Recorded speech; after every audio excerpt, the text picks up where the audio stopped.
We often believe that having more time means we get to do a better job. Whether we are preparing for an interview, writing a business plan, or learning a new skill. In the next few minutes, I will prove to you that having more time will not solve any of your problems.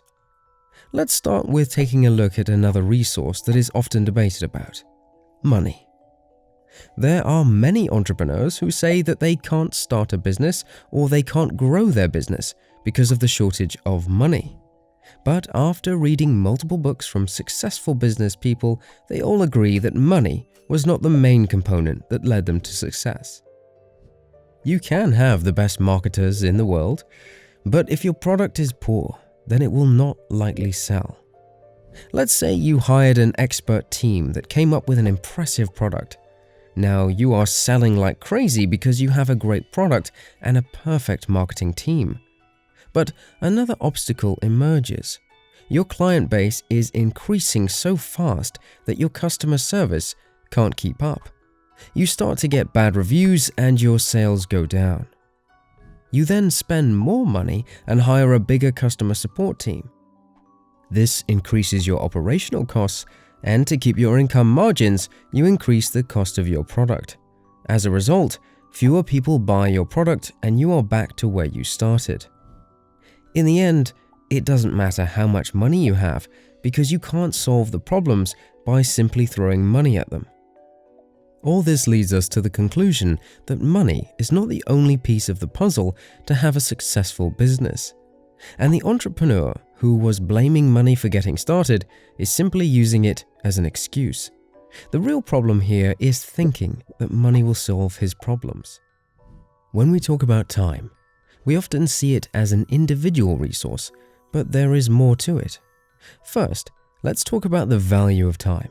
Why is it that one freelancer is charging $5 per hour while another is doing the same job for $75 per hour? They both spend the same amount of time, but at the end of that 1 hour, one will produce more than the other.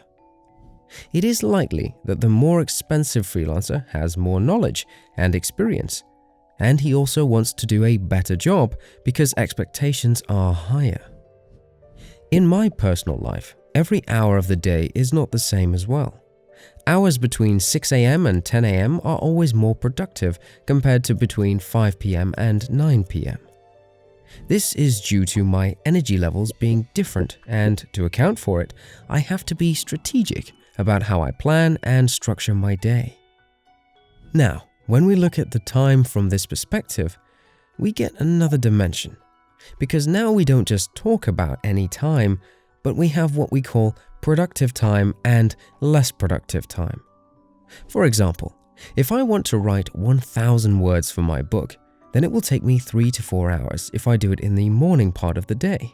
But if I do it in the evenings when my energy levels are low, it might take me 10 to 12 hours or even more.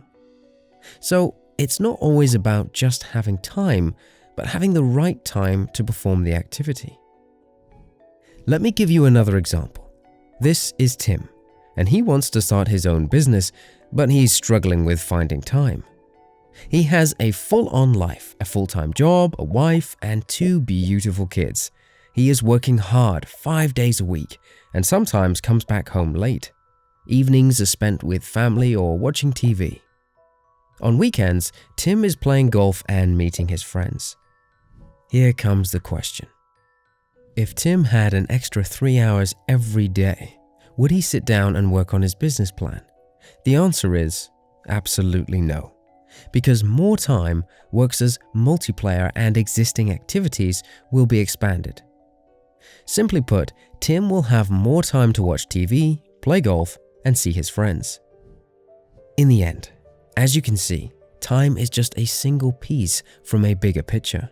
Besides having time, you need energy, willingness, and knowledge. So why is it that time has earned all this attention while other things are left behind? One reason is that time is easily measurable.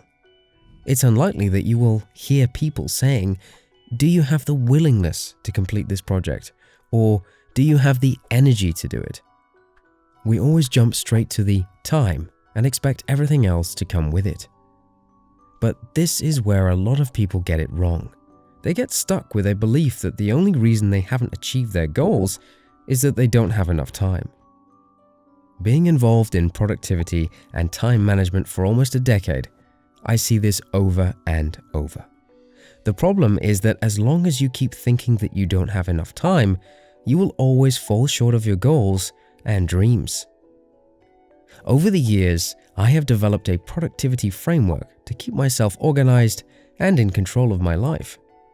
I want to share with you this framework so you can use it and start working towards your goals. It will give you the direction and the structure you need. It's completely free, so go ahead and download it now.